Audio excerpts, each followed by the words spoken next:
So I think when it started, it's kind of like when you're in school and you think, oh, I have to do this job and get this career and high achieve, and like that's the outcome that I want. So it's very much like, how do we be productive? How do we hit all of our goals? How do we achieve the very most with the very least amount of time? And that works well. I still believe in all of the things that we teach as far as habits go. But what I realized is, we're hitting all these business goals, but my health wasn't great.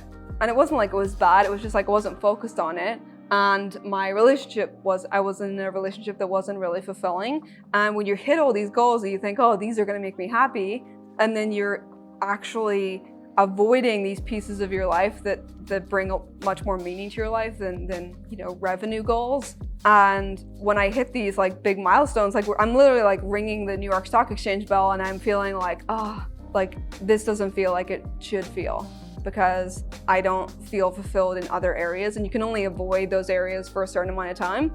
And so with Best Self, like we called it Best Self, and what I thought was your best self, 5 years ago is not the same as I think now. So I think like, yes, achieving and like having these goals that you want for your business and for your life, but also making sure that your health you're not like avoiding looking after yourself, not being too busy to actually enjoy your life, not being in a relationship that's not fulfilling, or just having a partner that like fully supports you. And so I learned all of this stuff by going through it myself and realizing, oh, actually there's more to life than just goals.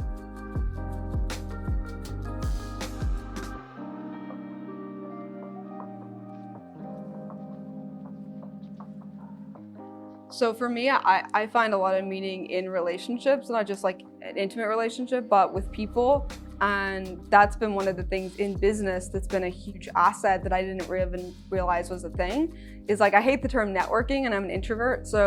But I do like having like really good conversations with people. And so when I first was getting started and, okay, what are the things that could help people have better relationships? A quick thing is just conversation starters, because when you meet someone new, like you start with the surface level talk, but real relationships are built when you go deep with someone and you understand them and they feel understood. But if you're in like a party context, sometimes that's difficult to like go deep on because nobody wants to do it. And so these prompt cards are essentially like you can blame the card. So you can pick up one of these cards, and I don't have to be vulnerable that I'm asking the question, and you don't have to be vulnerable that you made up the question, because whenever someone asks you a question like, oh, when was the last time you cried, for example, that's a question on one of the cards. Is like, if I ask you that at a party, then someone's internal like voice is like, why are they asking me that? Like, do they think I cry all the time? Like, what do they think about me? Blah, blah, blah. Whereas when it's on a card, there's like, it removes all of that inner voice, because they're not looking for the ulterior motive of why you asked that question, yet you can really be honest and go deep with it without it being this huge like vulnerability piece. So that's kind of how it started. Like, what's sort of a Trojan horse that looks like a game but can actually become this much bigger deal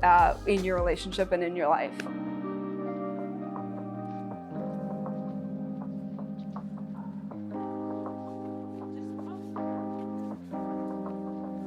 Well, the first card deck was the Wordsmith deck, which was a journaling sort of idea, because journaling is really important and you get a lot out of it. But oftentimes when you look at a blank page, it's like, okay, but what do I write about? And so the Wordsmith deck was based around this idea of like, okay, here's some ways to sort of remember different parts of your life, but we'll just give you a prompt. Then we came out with the Icebreaker deck, which was just prompts around getting to know people better, because I'd been in like cocktail parties where they did these icebreakers, which were really, really fun.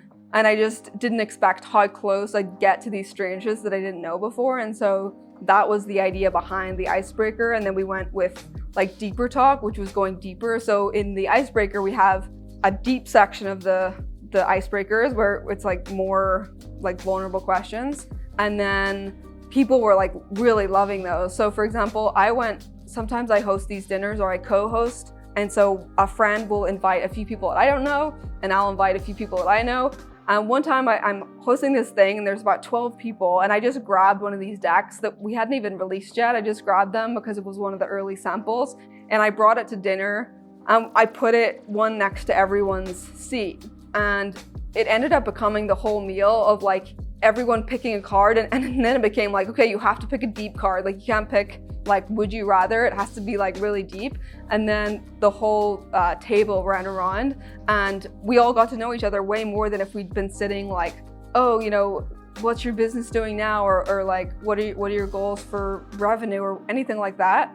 Like people running businesses are also just people. And so going deep with them as a person and not like, you know, what their business is doing will actually bring you closer. And so when I saw that happen in real life with me, I was like, oh, this is awesome. And so we started with the icebreaker, we had deeper talk, and then the intimacy deck was the same idea, but around you in your partnership. So there's different topics, you know, there's like sexy questions, which is fun, but then there's also like deep questions that you can ask each other without, again, the vulnerability or maybe the story someone will think to themselves if you ask that out of nowhere. So you can totally blame the card without it seeming like, oh, why is she asking me this question? Like, did I do something? Like, what's she trying to get at? Or what's he trying to get at? It removes all of that and people can just be open. Like, you don't want to have to switch places with someone, but you want to hang around people whose lives are aligned with what you want for your life.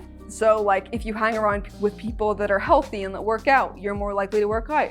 If you hang around with people that, you know, eat junk food all the time, never work out, they play video games all day, not that there's anything wrong with that, but if that's not what you want for your life, then you choose your social circle according to what you're looking for. So choose who you hang out with, because that will affect every other area of your life. And then also like looking after your both mental health and physical health. So like making time to like get outside, go for a walk, read books for fun. Like I used to, for a few years, like only read nonfiction business books because God forbid I would read for fun.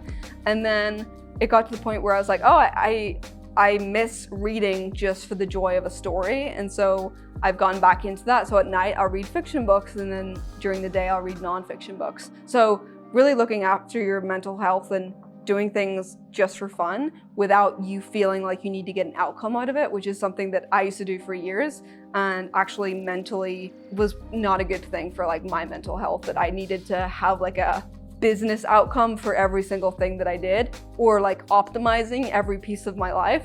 So, you know, if you want to optimize the things so that you have more time to do the things that you want, you don't want to optimize every area of your life, because some things in life should be like done slowly, enjoyed.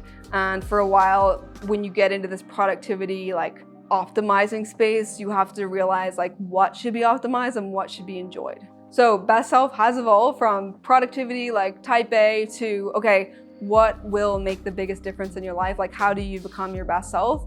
And I'm way more excited about that of, okay, some people are in a period of their life where they just need to focus on goals and productivity. And then other people need to focus on their relationship or their health or, you know, their finances. And so we're creating tools around each area of your life so that you don't have to go to all the seminars and read all the same books and do all, like, we want to create the framework where you follow that and you'll get 80% of the results with only 20% of the time spent, because we want you to get the results that you want without having to do all of the research to figure out what's the best. So I'm super excited. I can't talk about a few things that we have coming up, but I think the best products that we've ever created haven't even come out yet.